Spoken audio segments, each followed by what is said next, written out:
Doctor Sachin Raj అత్యాధునిక world class physiotherapy treatment తో అన్ని రకాల నొప్పులకు శాశ్వత పరిష్కారం. నమస్తే రమ్మగారు. నమస్తే జయ. రమ్మగారు, కొన్ని సందేహాలు, అవి కూడా ధర్మ సందేహాలు అనుకోండి.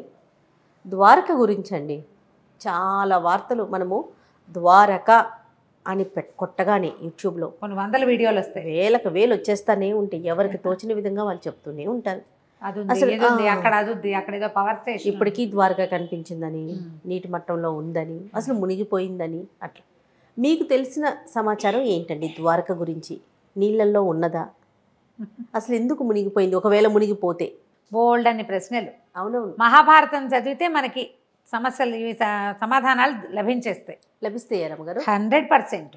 ఇప్పుడు ఆర్కియాలజీ డిపార్ట్మెంట్ వాళ్ళు కనపడినవి ఆనవాళ్ళు ఉన్నాయి, అక్కడ ఉన్న సముద్రంలో ఖచ్చితంగా ఏవో ఉంది, ఒక కొంత ప్రాంతం ఉంది, చూస్తారు, చెప్పారు. అవును, మనం సోమనాథ్ దీనికి వెళ్తే ఏమిటి, మన గుజరాత్ వెళ్తే గుజరాత్ ట్రిప్లో భాగంగా సోమనాథ్ ద్వారక చూస్తాం.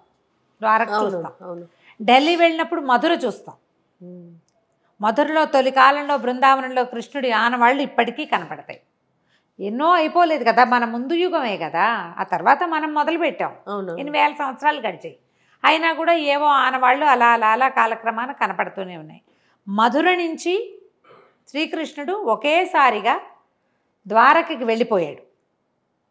మధుర ఉన్నది ఎక్కడ క్లియర్గా కనపడుతోందిగా, మహాభారతంలో చెప్పబడింది. ఈ మధుర ఎక్కడుంది, బృందావనం ఎక్కడుంది? హస్తినాపురానికి కొంత దగ్గరలో ఉన్నట్టుగా కనపడుతుంది, ఢిల్లీకి దగ్గరలో. ఆగ్రా దగ్గర ఉంది కదా మధుర.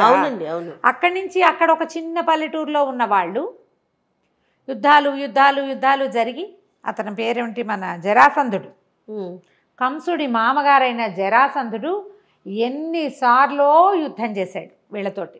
ఎప్పటికప్పుడు యుద్ధానికి వచ్చేవాడు, అల్లుడిని చంపారన్న కక్షతోటి.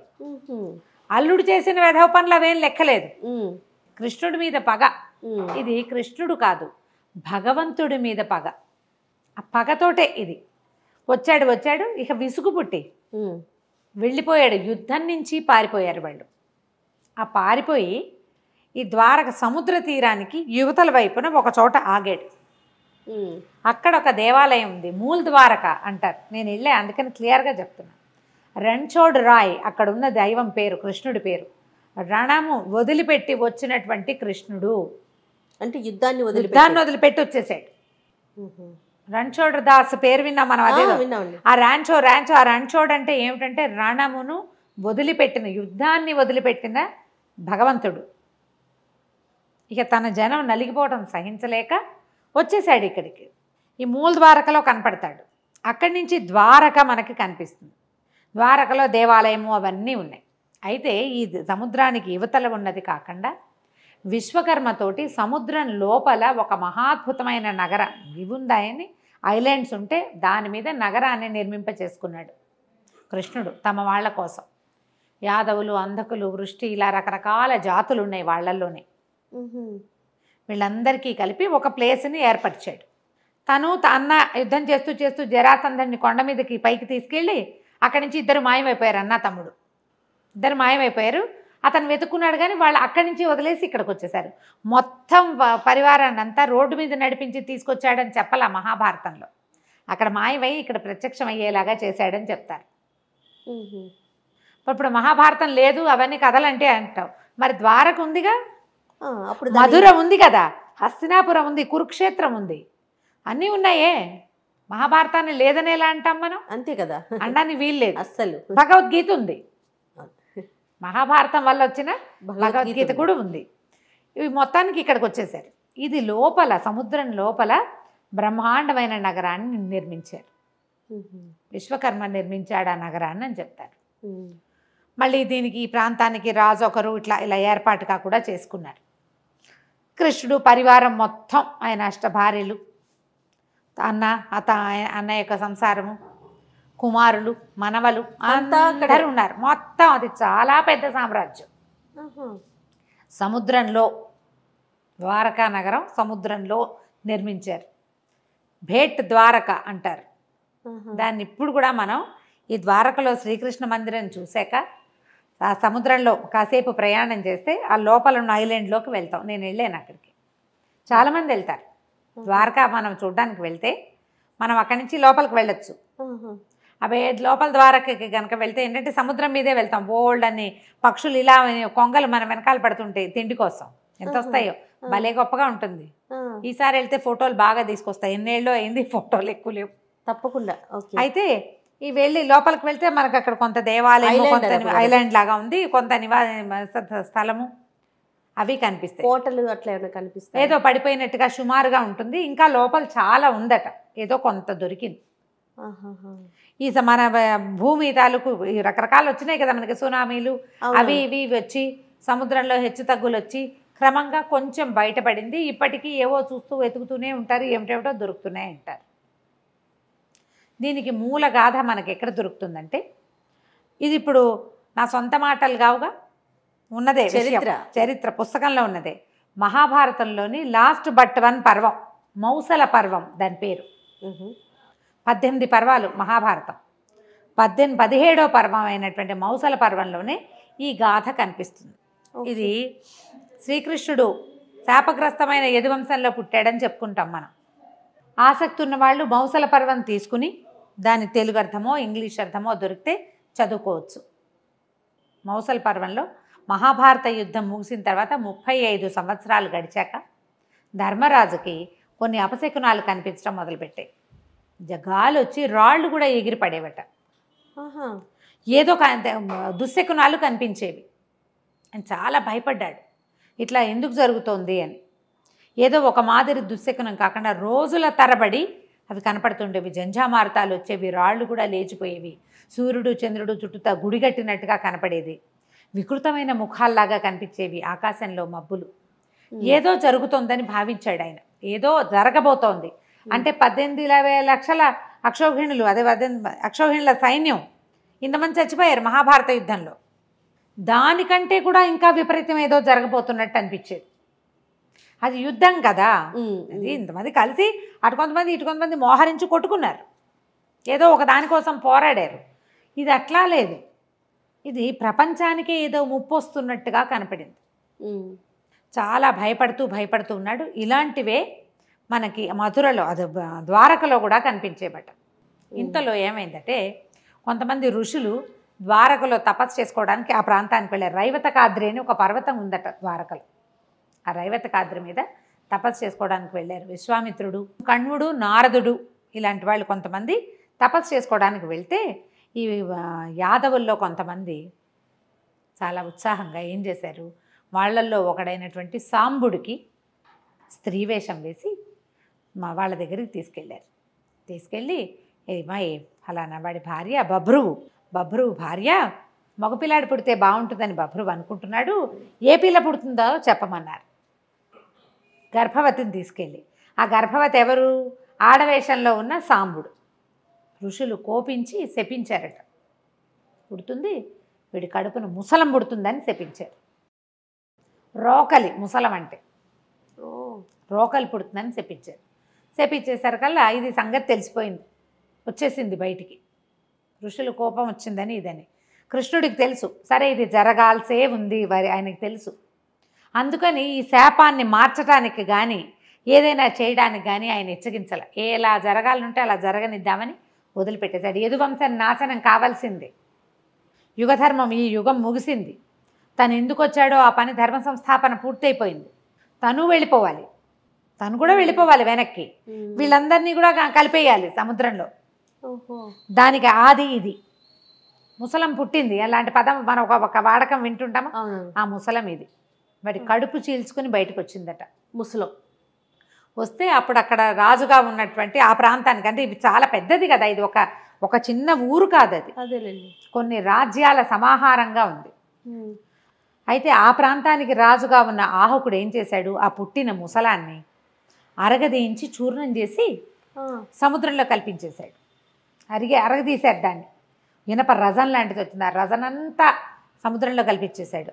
అంత ములుకు లాంటిది మిగిలింది, దాన్ని పారేశారు అరగదీయలేక. అప్పుడు ఇంకేం చెప్పాడంటే, ఎవ్వరూ మద్యం తయారు చేయకూడదు, తాగకూడదు అని ఖచ్చితంగా చెప్పారు. ఎప్పుడైతే ఈ ముసలం పుట్టిందో దాని తర్వాత రాజ్యంలో అపశకునాలు కనపడడం మొదలుపెట్టినాయి. మేకలు వీటిలాగా నక్కల్లాగా కూసేవట. ఎంత విపరీతమైన అపశకునాలో.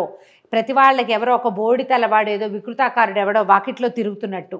బా వెళ్ళి చూస్తే ఎవరు ఉండరు. బాణాలు వేస్తే వాడికి తగలవు.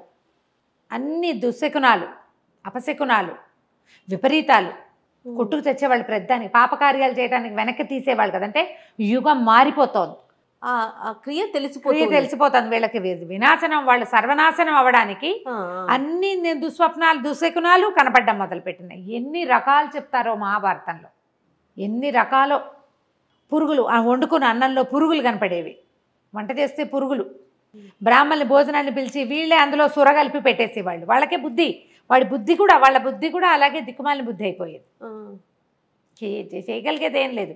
మొత్తం ఉన్న జాతంతా సర్వనాశనం అయిపోవటానికి అది నాది అన్నమాట. అది నాంది. వీళ్ళు పితృకార్యాలు కూడా సరిగ్గా చేసేవాళ్ళు కాదుట. ఒక రాముడు కృష్ణుడిని తప్ప, బలరామ కృష్ణుడిని తప్ప మిగిలిన పెద్దవాళ్ళందరినీ ఏదో ఒకటని వెగటుగా మాట్లాడేవారు. అన్నిటికీ నువ్వంటే నువ్వనేవాళ్ళు. చాలా విపరీతాలు జరిగాయి అన్నమాట. అసలు మౌసల పర్వం చదువుతుంటే జయ కళ్ళల్లో నీళ్లు, ఒంటి మీద గుజ్బంప్స్ వస్తాయి. ఒక్కో శ్లోకం చదువుతుంటే, మేము చదివేం కదా, ఒక్కో శ్లోకం చదువుతుంటే ఇంత విపరీతమా మీరు చెప్తుంటేనే అలా అనిపిస్తుంది నాకు. చదివితే మాత్రం. అందుకే నాకు ఈ టాపిక్ ఇష్టం లేదు. పని చెప్పండి అని బలవంతం పెట్టాను. చాలా బాధగా ఉంటుంది. ఎంత అత్యద్భుతమైన మనని భక్తి పారవస్యంలో ఓలలాడించే ఆ ఘట్టాలన్నీ, మహాభారత ఘట్టాలు, కృష్ణుడున్న ప్రతి ఘట్టము మనని భగవంతుడి వైపుకి లాక్కెళ్ళిపోతుంది. అలాంటిది వాళ్ళు ఇలాగా వినాశనం వైపుకి వెళ్ళిపోవటాన్ని వింటూ ఉంటే సహించలేకపోతామే, భరించలేము అసలు. దీని తర్వాత కృష్ణుడు వెళ్ళిపోతాడన్న ఊహ అసలు భరించరానట్టుగా ఉంటుంది. భూమి అతన్ని కోల్పోతుంది కదా, మరి ఎంత బాధగా ఉంటుందో చదవడానికి. చాలా బాధగా ఉంటుంది. కాకపోతే మనం ఇలాంటి భక్తులతోటి, భగవంతుడి మీద ప్రీతితోటి చదివితే మనం వెళ్ళలేకపోతాం. అలా వెళ్ళకూడదు.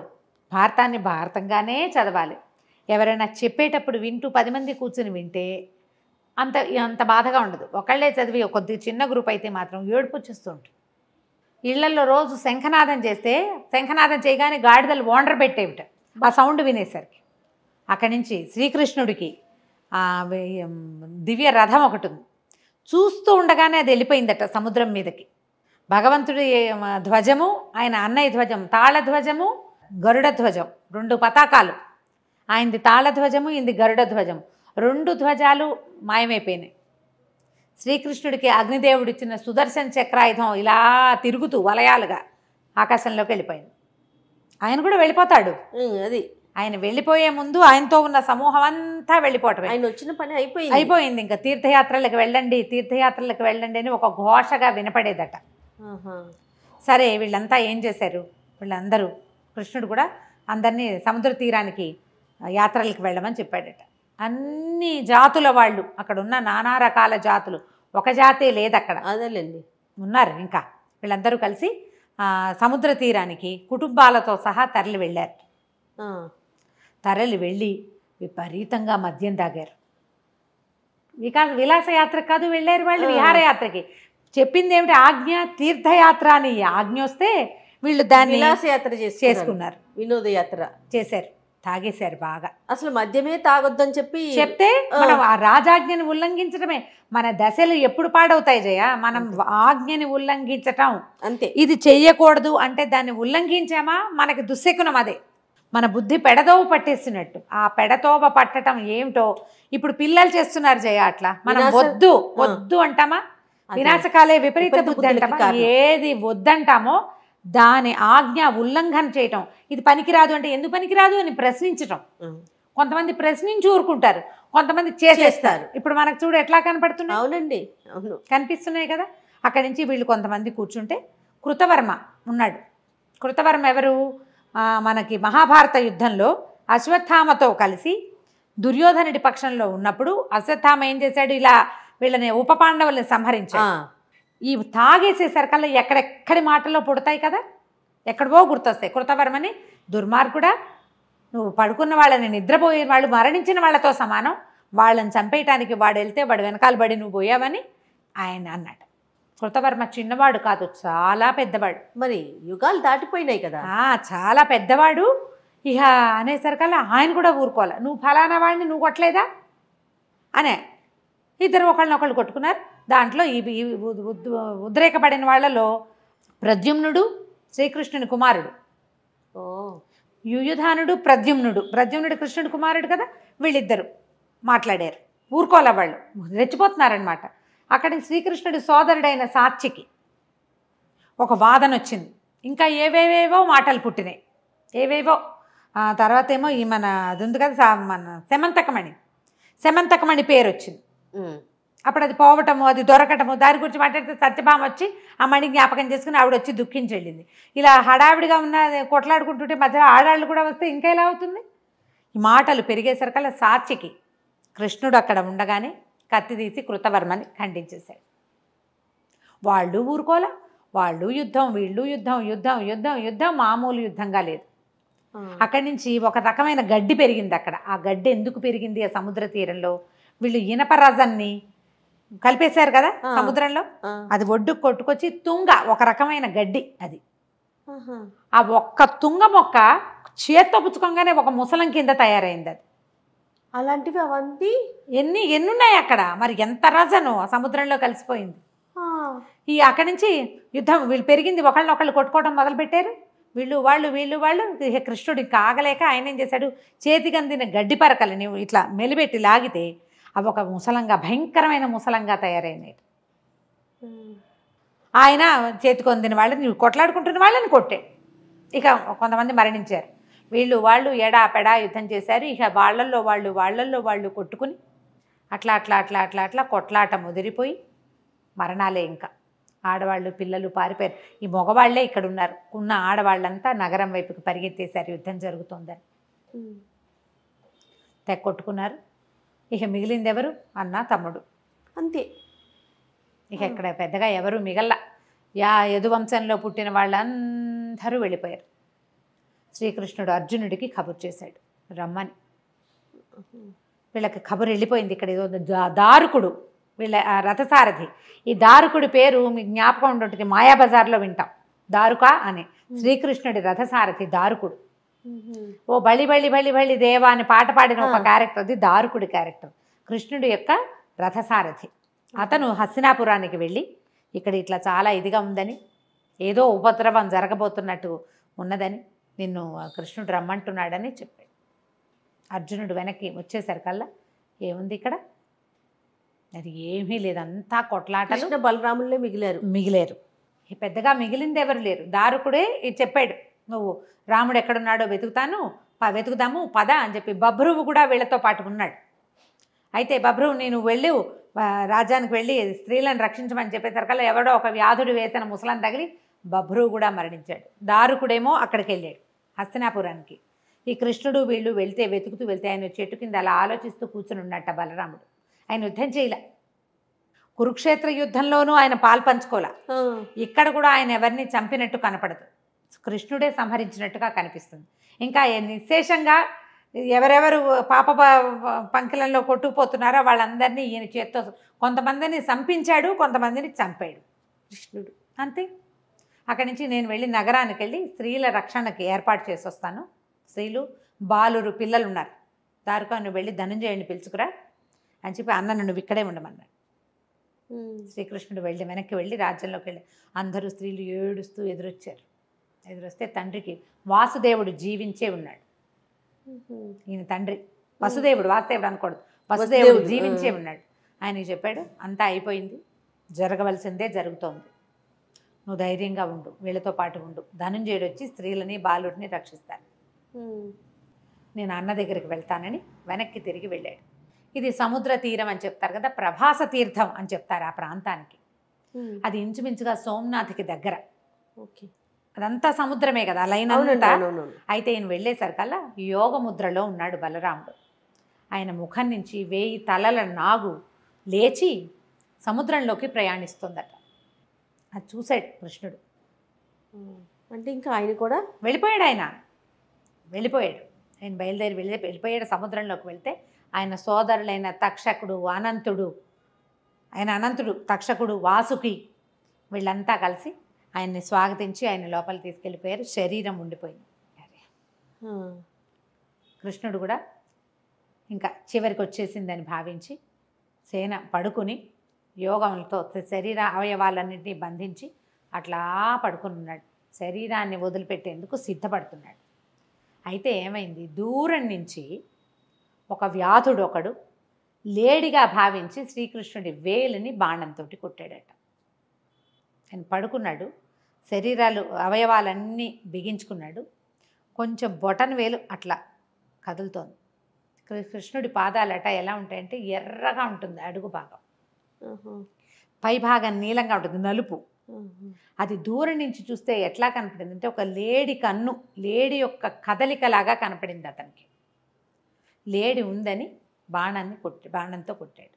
ఆ బొటన వేలికి కాలి బొటన వేలికి ఆ కొట్టింది దేనితోటి అతను ఆ ప్రాంతంలో తిరుగుతుంటే అతనికి ఒక చిన్న ములుకు లాంటిది దొరికింది. ఆ ముసల మరగదీశారు, దాని ముక్కు అని చెప్తారు. వేలికి తగిలింది, లేడి పడిపోయి ఉంటుందని భావించి వ్యాధుడు పరిగెత్తుకుంటూ వచ్చాడు. వస్తే పీతాంబరధారి శేషశయనంలో పడుకోవాల్సిన వాడు ఇసుకలో నేల మీద పడుకున్న భగవంతుడిని చూసేసరికి నిర్కాంతపోయాడు. పరిపరి విధాల దుఃఖించాడట. ఆయన జరగాల్సిందే జరిగింది, నువ్వు దుఃఖించొద్దని చెప్పి భగవంతుడు తన దారిని తన శరీరాన్ని వదిలిపెట్టి వెళ్ళిపోయాడు. ఆయన ఇట్లా పైకి లేచి వెళ్ళేసరికి శంఖచక్రాలు ఆయన్ని చేరుకున్నాయి. బ్రహ్మాది దేవతలందరూ ఆయన్ని స్వాగతిస్తూ వైకుంఠానికి తీసుకెళ్ళిపోయారు. దారుకుడు అర్జునుని తీసుకురావడానికి వెళ్ళాడు కదా, వాడు పరిగెత్తుకుంటూ వచ్చాడు. ఆఘ మేఘాల మీద వచ్చి ఏముంది వెతుక్కుంటూ వచ్చి ముందు ద్వారకా నగరంలోకి వెళ్ళాడు. స్త్రీలంతా ఏడుపులతోటి దద్దరిల్లిపోతుంది నగరం అంతా. పిల్లలు, చిన్నపిల్లలు, ప్రద్యుమ్నుడు లేడు, అనిరుద్ధుడు లేడు, ఇంకో వీడు లేడు, బభ్రువు లేడు, ఎవ్వరూ లేరు, ఎవడు యూధానుడు లేడు, సమస్తమైన వాళ్ళు అందరూ సాత్యకితో సహా తరలిపోయారు. వసుదేవుడు ఉన్నాడు, వృద్ధుడు. ఆ వసుదేవుడు వీళ్ళకి సొంత మేనమామ కదా, కుంతీదేవి అన్నదమ్ముడు. సరే ఏం చేస్తాం, జరిగింది జరగబోయేది, చేయగలిగేది ఏమీ లేదు, వీళ్ళని నేను రక్షిస్తాను, తీసుకెళ్తాను అని చెప్పాడు. ఆయన ప్రాణం వదిలేశాడు వసుదేవుడు. అర్జునుడు వచ్చేదాకా వెయిట్ చేశాడు. ఆయనకి కార్యాలు చేసి అక్కడి నుంచి వీళ్ళ శరీరాలు వెతుక్కుంటూ వెళ్ళి పడి ఉన్నటువంటి మొత్తం వీళ్ళందరికీ యాదవులందరికీ కూడా అతనే తర్వాత అంత్యక్రియలు అర్జునుడే చేశాడు. బలరామకృష్ణుల్ని వెతుక్కుంటూ వెళ్ళి దొరికిన వారి పార్థివ శరీరాలు రెండింటికి అంత్యక్రియలు చేశాడు. అర్జునుడే చేశాడు. అంత్యక్రియలు కూడా చేశారు అని మనకి చెప్తూ ఉంది మహాభారతంలో, మౌసల పర్వంలో ఉంది. తర్వాత వీళ్ళందరినీ పుచ్చుకొని బయలుదేరితే ఈ వీళ్ళతో యుద్ధంలో అక్కడి నుంచి వ్యాధులు కొంతమంది బతికిపోయిన వాళ్ళు ఉన్నారు. యదువంశం కదా పూర్తిగా నాశనమైంది. వాళ్ళలో మిగిలిన వాళ్ళు కొంతమంది చచ్చిపోయినా కొంతమంది వెంటపడ్డారు. దస్యులు, దొంగలు అంటారు, దొంగలు కొంతమంది వీళ్ళ వెనకాల పడి ఆడవాళ్ళని వాళ్ళని వీళ్ళని లాక్కెళ్ళిపోవటం, పిల్లల్ని లాక్కెళ్ళిపోవటం, కొంతమందిని బలవంతంగా లాక్కెళ్ళిపోయారు. కొంతమంది ఆడవాళ్ళు ఇంకేమీ దిక్కులేదని వాళ్ళ వెనకాల పడిపోయారు. మిగిలిన వాళ్ళని రక్షించుకుంటూ తీసుకెళ్ళాడు. అయితే అర్జునుడు ఒకడు అంటే ఆయన ఒక్కడే కాదుగా, ఆయనతో పాటు సైన్యం వచ్చింది కదా, అంతమంది వచ్చారు వాళ్ళందరూ కలిసి. అయితే రుక్మిణీదేవి, తర్వాత జాంబవతి, హైమవతి అని పేర్లు చెప్తారు. వీళ్ళు మాత్రం అగ్ని ప్రవేశం చేశారట. మిగిలిన సత్యభామ మొదలైన వాళ్ళంతా కూడా అడవికి వెళ్ళిపోయారు తపస్సు చేసుకోవడానికి. తర్వాత కాలక్రమాన ఎవరి దారిని వాళ్ళు పట్టేశారు. ఇంటికి వచ్చి మన స్నేహితుడు, మన మిత్రుడు, మన బాంధవుడు వెళ్ళిపోయాడని చెప్తాడు. నేను చెప్పలేను. అన్నిటి నుంచి అన్ని క్రియల్లోనూ ఈ పాండవులతో పాటు కృష్ణుడే ఉన్నాడు మొదటి నుంచి. అవును, అతనే మనకు అన్నీ. భగవంతుడే వీళ్ళతో పాటు బంధువుగా, స్నేహితుడుగా, సారథిగా వీళ్ళ జీవితాలకి ఒక దారి చూపించాడు. పంపించేసి వచ్చాను. అర్జునుడు వచ్చి చెప్పాడు, ఇక మనది కూడా దారే, మనం కూడా వెళ్ళిపోయే రోజు వచ్చేసింది అని. తర్వాత కొంతకాలానికి మహాప్రస్థానానికి పాండవులు కూడా వెళ్ళిపోయారు. ఏ కథ అయినా చివరికి ఇలాగే కదా, అంతే కదా, భగవంతుడి కథ అయినా ముగియవలసిందే. అయితే ఆయన ఏ ధర్మ సంస్థాపన చేయటానికి వచ్చాడో ఆ ధర్మ సంస్థాపన చేసేసి ప్రపంచానికి ఒక మార్గదర్శనం చూపించి వెళ్ళిపోయాడు. అయితే ఎప్పుడైతే ఈ స్త్రీలని తీసుకుని నగరం దాటాడో మొత్తం ద్వారకా నగరం అంతా సముద్రంలో మునిగిపోయింది. వెనక్కి తిరిగి చూసి ఆశ్చర్యపోయారట. కేవలం అర్జునుడు ఒకడు, నరనారాయణులలో ఒకడు నిర్గమించి ఒకరు వెళ్ళిపోతే రెండో వాడు ఆ భూమి మీద ఉన్నంతసేపు సముద్రుడు దాన్ని ఇట్లా పట్టుకుని ఆపి పెట్టి ఉంచాడు. యాదవులతో పాటు ఇది నాశనం అయిపోవాలి. అతను అడుగు బయట పడిపోయాక అసలు ఆయన వెళ్ళిపోయాడు. కొసరువాడు కూడా వెళ్ళిపోయేసరికి మొత్తం భూమి ద్వారకంతా నీళ్లల్లో కలిసిపోయింది, సముద్రంలో పడిపోయింది. ఇక ద్వారకా నగరంలో ప్రాణి అంటూ మిగలలేదట. ఎంతంత కోట విశ్వకర్మ సృష్టించింది, ఎన్ని ఇచ్చారో, ఎన్ని రకాలో. స్వామికి సేవ చేయడానికి వచ్చిన ధ్వజాలు వెళ్ళిపోయినాయి, రథం వెళ్ళిపోయింది, ఆయన తాలూకు ఇది వెళ్ళిపోయింది, చక్రం కూడా వెళ్ళిపోయింది, సమస్తం. ఉద్ధవుడు వీళ్ళకి మొట్టమొదట ఈ పిల్లడు, మీ ఇంటికి వచ్చిన పిల్లవాడు భగవంతుడి స్వరూపము అని వీళ్ళకి చెప్పినవాడు, ఆయన వెళ్ళిపోయాడు. ఆయన వెళ్ళిపోగానే నగరం అంతా చీకటైపోయినట్టు అట్లా కనపడుతుంది. కుదిరితే మౌసల పర్వం చదవండి, ఎంత వివరంగా కనపడుతుందో. బాగా చదివితే మీరు ఈ ప్రశ్నలన్నిటికీ సమాధానాలు మనమే స్వయంగా చెప్పగలుగుతాం. ఎలా వచ్చాడు కృష్ణుడు, ఆ గాథ ఎంత వింత విచిత్రంగా ఉంటుంది. వెళ్ళడం చూడు, ఇలా వెళ్ళిపోవటం కోసం ఈ వంశంలో జన్మించాడు. ఆయనతో పాటు ఆయన ఆనవాళ్ళు కూడా లేకుండా పూర్తిగా స్వర్గారోహణ. వీళ్ళు ఆలోచించుకుని ఇదంతా మన పని అయిపోయిందని ఒక్కొక్కళ్ళకి ఒక్కొక్క ప్లేస్ ఇచ్చి, పాండవులు అంటే వీళ్ళ సంతానాలు ఒకళ్ళిద్దరు పిల్లలు మిగిలిపోతే సుభద్రకి చెప్పారట, నీ మనవడు రాజు అవుతాడు అని చెప్పి. పరీక్షిత్తుకి జీవితం ఇచ్చాడు భగవంతుడు. చనిపోయిన శిశువుని బతికించాడు కదా. అవునవును, చనిపోయిన వాడిని బతికించాడు. ఇక ఆయన రూపంలో పరీక్షిత్ రూపంలో ఇంకా కొంతకాలం ఉన్నాడనమాట. ఇంకా కొంతకాలం భూమిని పరిపాలించాడు కదా, వీళ్ళకి ఏదొస్తుంది అని చెప్పి వీళ్ళు తర్వాత మెల్లిగా ప్రయాణం కడతారు. మహాప్రస్థానం అది. ఎలా వెళ్తారు వీళ్ళ 6 బయలుదేరి, పంచపాండవులు, ద్రౌపది, వాళ్ళ వెనకాల కుక్క వెళ్ళిందని చెప్తారు. వీళ్ళంతా కలిసి స్వర్గారోహణ పర్వం పైకి వెళ్ళిపోతారు. అంటే ప్రాణాలు తమంతట తాము వదిలిపెట్టేయటానికి. మనం ప్రాణభయంతో చచ్చిపోతాం, వీళ్ళు ప్రాణాలు వదిలేయడానికి సిద్ధపడి ఉంటారు. క్రమంగా యుగం మారేసరికల యుగధర్మం మారంగానే ప్రాణభీతి ఇవన్నీ పెరిగిపోతాయి. నిదానంగా చదవండి. మౌసల పర్వం చదివితే కనుక చాలా వివరాలు తెలుస్తాయి. గూస్ బంప్స్ వచ్చినాయి కదా, కళ్ళల్లో నీళ్లు తిరిగినాయి. అసలు మీరు చెప్తున్నంతసేపు ఒకలాగా అనిపించేస్తుంది మనసుకి. అలాగే ఉంటుంది. నేను ఎన్నిసార్లు చదివినా నాకు ఏడిపే వస్తుంది. కొన్నిటికి అలా లోబడిపోతాం ఎందుకో మరి. అంతే రమ్మగారు. నమస్తే.